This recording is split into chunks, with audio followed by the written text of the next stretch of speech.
Okay, let's move on to Syria. Another interesting and complicated case of foreign intervention. Uh, the protests in Syria started in March, a little later than, about a month later than in Libya. And they began actually not in a major city, but in one of the smaller ones close to the Jordan border. And there were young people protesting. And again, the demands were for food, jobs, and social justice. Uh, those protests were very brutally repressed, uh, and that caused quite an outcry, especially among parents. And then more protests took place over the arrests of so many young people, and they spread to a couple other towns, and they also met with very stiff government resistance. So in this first week, when people were wondering what was happening, two things happened. Syrian expatriates living in Europe or the United States saw this as another movement similar to what had happened in Tunisia and Egypt, and they decided that they could overthrow the regime, and they began to lobby officials in the foreign countries where they lived, Europe and North America, for help in doing that. Again, Qatar is very active in this. Qatar is a country whose Sultan, who recently retired from being Sultan and handed over to his son, but whose Sultan at the time is a person who founded and really runs Al Jazeera. And so there was heavy publicity about the repressions of the demonstrations in Syria. And what is interesting, at the same time, and virtually the same day that the protests erupt in Syria, they erupt in the island of Bahrain. And of course, there's no coverage at all of Bahrain in Al Jazeera, Bahrain being next to Qatar and ruled by an absolute monarch like Qatar. And in fact, Qatar, along with Saudi Arabia, would actually, in about a month later, send troops into Bahrain and completely crush that resistance. But that's getting ahead of But with the case of Syria, the aim was to topple the Assad regime. And both Saudi Arabia and Qatar wanted that because they had always considered this regime, Bashar Assad, since 2000, and before that his father, who had been in charge since 1971, as someone who had defied Saudi Arabia and Qatar, despite all their money, as well as had criticized the U.S. many times. So this regime was not liked for political reasons, and there was reasons to do it. Now, once Saudi Arabia and Qatar decided to intervene, they decided to intervene by smuggling arms. And that the initial protests were peaceful, and actually they would remain peaceful for about a month. But by April, these arms had begun appearing in Saudi Arabia, and armed groups began emerging, and they began assassinating government officials and other people who didn't believe in armed struggle. And during the spring of 2011, the protest movement actually was turned into an armed struggle. And it became very complex because it was clear that this opposition was not able to mobilize the Syrian masses. Most of them stayed passive in this. They were not getting involved in that. And so you had a number of conservative, very conservative, but radical, conservative theologically and socially, but radically politically, Islamic groups, Sunni Islamic groups, who were being funded by Qatar and Saudi Arabia, coming to dominate this opposition movement and actually engage in troops. And in the summer of 2011, we had the major battles in the third largest city of Homs. The emergence of the Muslim Brotherhood groups, and they weren't unified, there were several different ones all under the general banner of Muslim Brotherhood, turned this movement into what I call a civil war. And why do I say civil war? Because they began to attack everyone who didn't support them.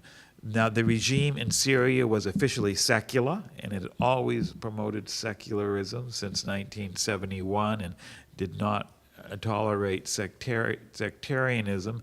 But most of the government of Syria, I would say 30% of the population of Syria belonged to different religious minorities, Christian and Muslim, and 70% are Sunni Muslims. In the government, the reverse was true. The minorities occupied 70% of the top positions in government, and the Sunni minority maybe 30%. And the Sunni minority began to attack the regime as being a spokesperson for the main Muslim Shia group, the Alawi, which also happened to be what the Assad family was, although they said they were secular. Their historic background was the Alawi community. And they also began to attack other groups of Christians who make up 12% of the population. And so over the course of the summer, this really starts emerging as a sectarian war, and the regime starts presenting itself, and you have many cartoons, as the savior of the minority groups, Christian and Muslim, and also of the secular Sunni, who are now becoming very much afraid of the Islamic Brotherhood, which did not like the secular Sunni, whom they didn't see as very religiously pure. By the end of the summer, you had the Europeans intervening, like the Saudis and Qatars, supporting the opposition group. And this, living in Sweden at the time, I'm here in the summers, but I go back in the fall. It was very interesting because Sweden has given what we call refugee status to almost 1 million people since the 1980s. And one of the groups they gave refugee status to was a group called the Syrian Orthodox Christians, who were not affiliated with the Orthodox Church, but use Aramaic in their service and actually are considered heretics by the Greek Orthodox Church. And they had been periodically persecuted in Syria, not in the 20th century, but they lived near the border in a Sunni place, and in a majority Sunni area, and there had been much harassment from the Muslim Brotherhood against this group in the late 70s when they first rose up as an armed movement against the Syrian government. And so and many Christians were killed in that period, and some of them sought refugee status. And Sweden was a place that gave them refugee status. And it was just to a few families who had been active, and they brought other members as refugees. And by the 90s, there were 40,000 Syrian Orthodox Christians in Sweden, and they make up now the largest community in the world of Syrian Orthodox. And also because many Muslim Brotherhood people were killed in '82, as I said, the Muslim Brotherhood they rose up in rebellion the first time against the government of Syria in 1977, and they were crushed in '82. And after that, Sweden also began giving refugee status to Muslim Brotherhood. So you have what is interesting in Syria, you have maybe 40,000 Syrian Christians who are devoted to Assad, and they go out every week to demonstrate for the Syrian government and praise Assad. And you have maybe 10,000 of these Syrian Muslim Brotherhood who are in a southern town, Malmo is where they're concentrated, and they go out to they've been going out to demonstrate against the Syrian government. And sometimes the the youth of the Syrian Orthodox will come down to harass the Muslim Brotherhood. So it's become a big problem in Sweden between these two groups, one who supports the government and one who doesn't. And you have the same situation in other communities like France, because what is the French one of the big communities in France is Armenians. And many of them fled the genocide of Armenians in what do you now call Eastern Turkey, during World War II, when the Turkish government deported all the Armenians because they thought they were supporting Russia, which had invaded Eastern Turkey, because they were at war against each other in World War I. So those who survived this deportation, and half of them died or were killed on the deportation, they were deported to Aleppo, which was then part of the Ottoman Empire, but it was far, far from where the Russians were. And so Aleppo has this Armenian population, and many of their relatives actually got refugee status in France in the late teens, early 20s. So France has this large Armenian population, which is very supportive of the government of Assad. And Aleppo is one of the towns where the suburbs have been captured by the Muslim Brotherhood. They haven't got the center of the city because that's Christian. And the Armenians have opposed them, and they've destroyed these historic buildings in the center of the city, the Muslim Brotherhood, and you have this real tension going on. And while the U.S. government is very supportive, you have two places in America if you want to go. One place is to go to Watertown, Massachusetts, next to Cambridge. This is very heavily Armenian Christian. You go to those bakeries, you have pictures of Assad in all of those bakeries, and they'll tell you how evil they are. Another place you want to go is Waterville, Maine, and go hear a sermon at the St. Joseph's Maronite Church. Maronite Christians are another group that live in primarily in Damascus, but throughout Syria, and the patriarch of the Maronite Church has condemned the Muslim Brotherhood and made it a religious obligation of every Maronite to support the government of Syria. This is here in Waterville, Maine, and you can hear all this. I can go on and on. Because of all these dimensions, it's become very sectarian, an awful civil war. And the outside world only sees it in what way? We want to get rid of the Assad regime. And so they're not seeing what's going on religiously. And there's been some terrible massacres of Christians, of Alawites. And there've also been some terrible massacres of Sunnis because they're seen as supporting the opposition group. At this point, we're talking about 6,000 people dying a month. This has been since March, I would say, it's been steady. And we're nearing close to 6,000 already for July. And the number of people who have been killed since 2011, it's over 100,000. This is in a population of 20 million. This is a huge. Plus, we have 1.8 million Syrians who have fled. And the ones who are fleeing are all different religious confessions. And they go to Turkey, they go to Iraq, they go to Jordan, and they go to Lebanon, the countries which border these countries. And Lebanon and Jordan just are overwhelmed with these refugees. And the way the intervention is taken out, it's all in the support of the opposition, and much of the opposition, because so much of the arms are coming from Saudi Arabia. And Saudi Arabia, I would say, is a very sectarian. Their whole policy is to rout Shiism from the region, including their own country. And so they're very anti-government for that reason. And so some of the most groups related with Al-Qaeda are in part of this opposition. It's really a messy situation, and I personally don't see how it's going to end in any good way.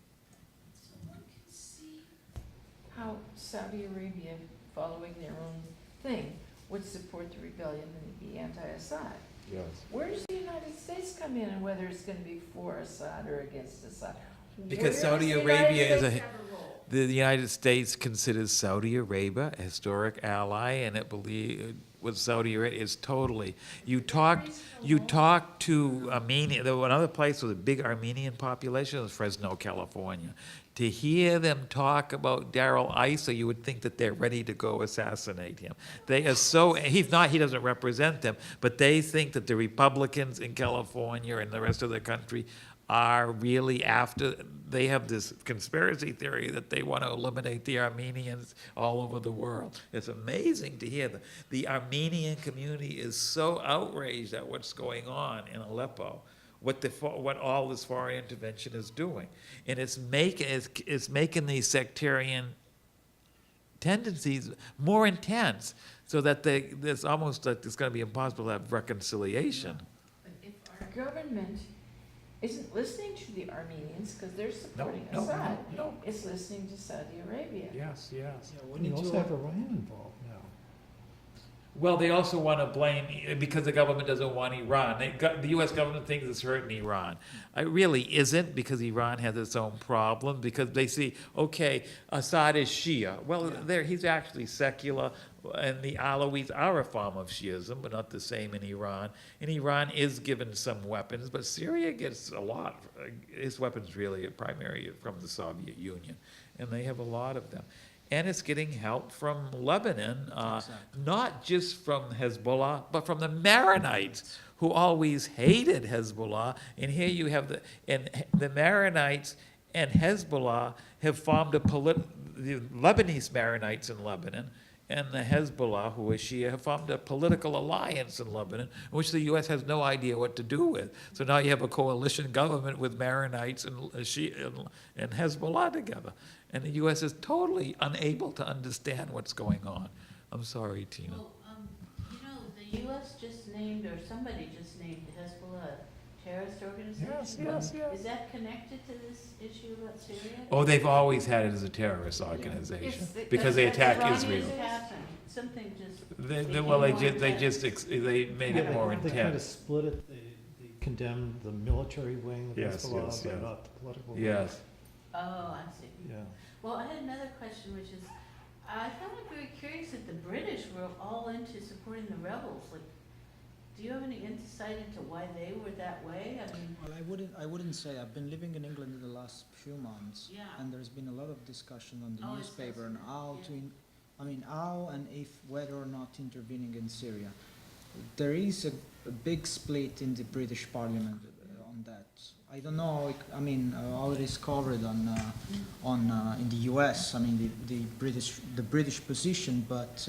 Personally, I would say that, I mean, the idea is that they are finally, I don't know, but probably understanding that the situation is much more complex than it seems. So,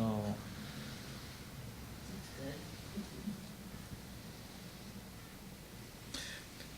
See, one of the problems is, again, the mainstream media, the way it has reported it is, you know, you go to the State Department and get a press release, and you don't do any investigative journalism. no, but one thing that And people who do, like Democracy Now!, of course, they're considered But suspect. the Western powers, they could not play the card, the Al Jazeera card in Syria after what happened in Libya, because there has been a miscoverage of Libya, and particularly the double standard in the case of Bahrain. So, you know, they are in a situation where they really don't know what to do, although they really want to say, you know, they want a regime change. And one thing that I forgot to say in the case of Libya, which I think really helps to understand what happens, is that we all know that Libya participated to the U.S. redemption program against terrorism. It was part of that since 2006. Although the U.S., they bombed Gaddafi, Reagan in 1986, they were the first one to put Libya under sanction in 1992, then they rehabilitate this image, the same powers. I mean, U.S., EU, European countries, they helped Gaddafi to come back to the political international scenario.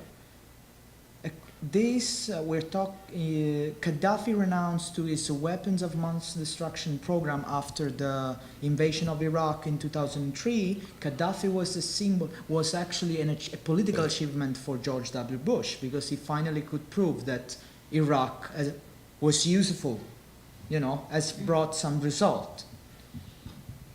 If we look at this in historical perspective, we see overnight a change of the situation and the way Gaddafi is perceived. Gaddafi has always been an enemy, not an enemy, but someone who confronted the main hegemonic discourse, Western discourse.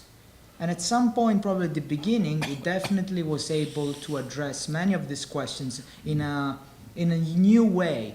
But then eventually power, corrupts everyone. So internally, if international Gaddafi appeared as a figure or as someone who really confronted the West, when we look at Libya, internally we see Gaddafi was really violent, and he did not twice to resort to violence in order to suppress any kind of political rebellion inside the country. One thing that we have this in Italian, we have this with this saying is that the death of a pope if he makes another, which means definitely I don't know if it makes sense, but Say it again. the death of a pope if he makes another. Basically, when a pope dies, a pope dies only if we can make another one, only if we have another one. Many, they commented that it was impossible with Gaddafi, but because I think they were too focused on the personality, on Gaddafi as the colonel, as the leader of the African Union. But if we look at the dynamics of the Gaddafi regime, what I called the state of exception, which basically means that there were people living in a state of exception. They could have been killed and sacrificed at any moment, according to Gaddafi. Now the situation is exactly the same. So it actually, I think this saying definitely makes sense for me. And that's a parallel with Syria, where everything gets focused on the personality of Assad, but it's not one person. It is a regime which has an entrenched basis of support, and there's many people who, and that regime has had very few defections. No defections. In fact, there have been a few generals who were not part of the inner stream, but the regime has remained very tight, which indicates that they are people who for whatever reasons benefit politically, and their families benefit politically. And you have all these minority groups who have come to see the regime as a savior and will not collaborate in any way with its opposition. And so they can only take over, until the opposition can take over areas where Sunni Muslims live. Otherwise, they have to kill all the people or they'll be killed. But there are a lot of Sunni Muslims, yeah. Is it correct? This Assad has been extremely violent, as was his predecessor father, I guess. Well, Syria as a where's the whole. context on that? Syria as a whole was not ever as much violence as you saw in Iraq under Saddam Hussein or in Libya under Gaddafi. At the same time, opposition was dealt with in a very repressive way. But there were also, shall we say, many more carrots distributed by the regime, so that the number of people who were willing to protest historically was small. And what happens in around, it's interesting, in around 1990, when Iraq invades Kuwait, and the first Bush, the father Bush, or whatever we call him, George the First, remember, he and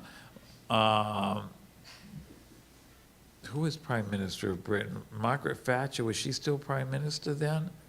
1990? Probably John Yeah. Major. He may have been. I don't know. I don't remember when he succeeded her. Yeah, Thatcher left, I think, in 90. I think she was still at the 90, time of the 91. invasion. I think maybe she still was, but I'm not sure. But whatever, Bush and whoever the prime minister of Britain was at the time, remember they organized this coalition of the willing to go in and expel Iraq from Kuwait. Oh, Because Kuwait, well, you know, had so much money in Wall Street and in the city of London that you could not let this happen. And who joined this coalition but Syria? Syria was one of the partners of the coalition of the willing, and then it was sort of rehabilitated for a while. But after that, it really embarks on what I call a neoliberal economic program, which is successful to the degree that a number of families, middle-class families, were able to rise higher and benefit. But like all neoliberal economic programs, it really depends on the exploitation of cheap labor and high profits. And this was a country who had a very egalitarian socialist system, which is one thing that had some support for it. One of the best, probably in the Arab world, Syria had in the 1970s. And now it's been. But as that goes, you have an increase in poverty and not enough jobs, and as it becomes more and more neoliberal, so that by 2011 you have lots of youth unemployment, and you have a lot of the social justice aspects are now just a memory that parents have, but none of the youth have, and so obviously the economic distress in Syria. And from 2005, 2006 on, contributed to the protests and disenchantment of the people. And people who protested were not treated very nicely by the secret police. I had heard this about Syria, that it was fairly sectarian and It was secular. secular. It was I didn't definitely mean secular. secular, I meant secular. And it had this, and yet I also get the feeling the U.S. has never been inclined, now is that U.S. hasn't been inclined because of Israel, because of Saudi Arabia, because of Lebanon? I mean, are those all the reasons that the U.S. has just never been well disposed towards Syria? Yeah, well, it was an official enemy of Israel because in the '67 war, Israel occupied the part of Syria we call the Golan Heights, and So the U.S. has to choose sides with Israel. and so Syria's antagonism towards Israel has always been over the Golan Heights. They want it back. And most of the people were expelled, but there still is a community of Syrians up in the Golan Heights and Majd al-Shams, one village up there, and they refuse to accept Israeli citizenship. So they can't really travel. And all of that is what has influenced the U.S. The U.S. Yes, has never yes, been yes. very kindly towards Syria. no. I would think Seems to people have would been appreciate indifferent it. rather than hostile. The U.S. has been indifferent to Syria rather than hostile. Well, after the Depending on what to do. After the 1973 war, Henry Kissinger, who's someone I really don't like because of what he did to Cambodia, he actually engaged in what they call shuttle diplomacy, and he actually forced Israel, to his credit, to engage in 3 different agreements. One was a disengagement agreement with Egypt. The second one was with Syria. He did all the shuttle diplomacy. And the third one was, an agreement with, another agreement with Israel, with Egypt, to pull forces back out of the Sinai and demilitarize much of the Sinai. And he tried for one like that with Syria, but Israel at that point balked. So there is a period where the U.S. was engaged in a way that the Syrians appreciated. The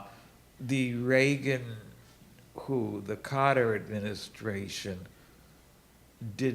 wanted to do that, but the Carter administration got so involved with Iran, the Iranian Revolution, that its foreign policy, unfortunately, suffered, and then the Reagan administration was uninterested in it. The Clinton administration tried to engage Syria, and there was a series of negotiations in Shepherdtown, West Virginia. I can't remember if that was the first term or the second term. I want to say it was the second term, but I don't remember of Clinton. But in the end, they didn't come anywhere. It didn't amount to anything because the Israelis just refused to consider anything. So the whole kind of been at arm's length. So I mean, there's a history of the U.S. and Syria dealing in substantive negotiations where things don't come out of it. So the U.S. has had I would say, a very ambivalent attitude towards Syria. And part of it is saying at the beginning it wasn't sure what to do. But now the U.S. is really easing towards some form of intervention. And certainly people like McCain and other Republicans are really trying to force it, and they're so ignorant of the dimension. I think Kerry may be aware that this is really a sectarian civil war,